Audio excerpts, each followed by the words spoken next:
each failure has feedback in it. There is feedback, whether you like it or not.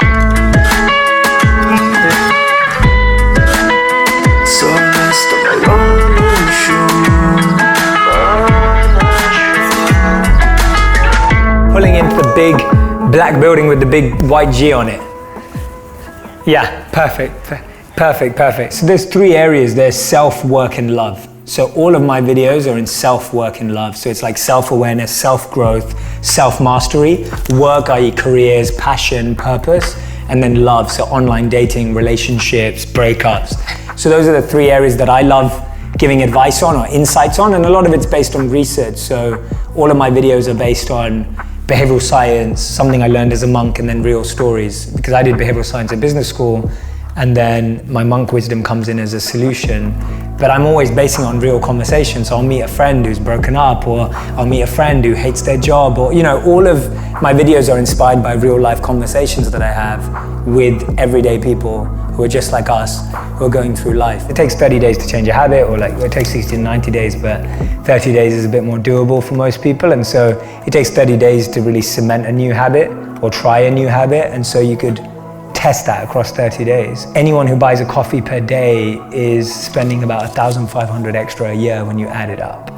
And so it's just something as simple as don't buy a coffee every day. Like, you know, just because I was talking about saving money, like that was a big theme for my audience, and that was a work-related theme where so many millennials right now feel they don't have enough money or their company doesn't pay them enough. And my point was like, well, that may be the case, but the other case is you're spending too much money. Right. And studies show that millennials are way overspending on eating out and drinking out.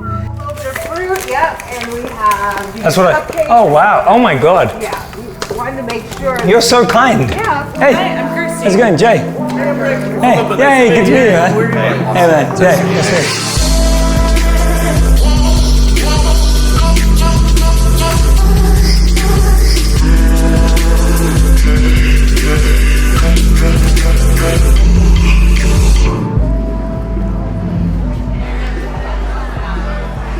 He is a human being that I look up to, unlike almost any human being that I can name, and for all the right reasons. I think my favorite thing about him is whether you are Ellen, or whether you are just Chris and Lori, or any one of you, he treats you the exact same way, and that is with the utmost respect.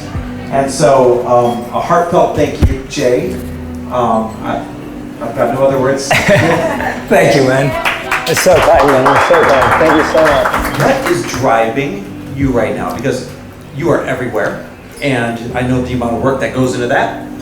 What is it for right now? What's driving you? So I believe that humanity needs a shift in terms of priority, belief systems, values. If we want people to live happy, fulfilling, meaningful lives, purposeful lives, and those to me are my definition of happiness and success. Is, am I living with purpose? Am I living with meaning? And do I feel fulfilled? And I think that the biggest way to shift that is through the culture that we're most absorbed in, and that's entertainment culture. I believe that the way we're gonna shift the majority of mindsets in the world are through entertainment. The most successful people in the world, the most healthy, wealthy, and wise people in the world choose education over entertainment. And the most unsuccessful people in the world, healthy, unhealthy, unwealthy, or unwise, are choosing entertainment over education. And I made it my mission in life as to how do we use entertainment as a vehicle for education? How can we start with entertainment first, but let it have a heart of education that can really uplift lives? Because I don't think we're gonna take everyone away from their television screens or their digital streaming services towards courses, books, and all of this incredible stuff that some of us are involved in. How do you work through judgment? So I think this goes back to the monk training. We were one of the biggest mantras we were trained in as monks was don't judge the moment. And we would literally repeat that to ourselves time and time and time and time again. And you'll be shocked to understand, if you keep repeating that to yourself, that thing annoys the hell out of you because it stops you from judging. But literally, the first thing that comes to my mind when something doesn't go the way I planned for it to go is don't judge the moment. And it's a simple mantra. It's been life-changing for me because so many times we're so quick to label a situation.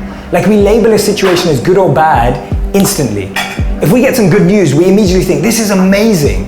And then that same amazing news in a few months can end up being the worst thing that happened to you. Or it's the other way around, where you label a situation as bad, and a few months later, that's the best thing that happened to you. Happiness is how you feel about yourself when you're by yourself. Because when you're by yourself, you've got no one to validate you anymore. And so when we walk out of the house, we're always like, do I look good in this to someone else? Ask yourself, do I look good in this? Because you could end up wearing something that you didn't like because someone else liked it, and then at the end of the night you're like, oh, I wish you didn't tell me to wear that. And imagine you wore that mask for your whole life. Imagine you wore that career for your whole life. Imagine you wore that purpose for your whole life.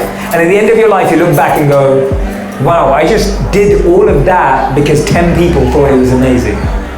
Don't measure yourself just based on the room you're in. So what I mean by that is, if you're always measuring yourself based on everyone you're around, you're going to think you're not good at anything. So if you're in a room full of investors, you're going to be like, oh crap, I need to invest more. If you're in a room full of monks, you're going to be like, I need to meditate more. That's probably going to help them. If you're in a room full of CEOs, you're going to be like, oh my God, I need to start a company. And so many of us sit in so many different rooms now where the pressure isn't internal, it's external. If you're feeling an internal drive that makes you want to be something, that's amazing. But if all of your drive and pressure is external because of just who you're around, it can negatively take you away from your gift. And that's what I've realized, that you've got to stick to your gift. You've got a gift, play to that gift, play to that strength, give that gift away. Don't start thinking you need all these other gifts.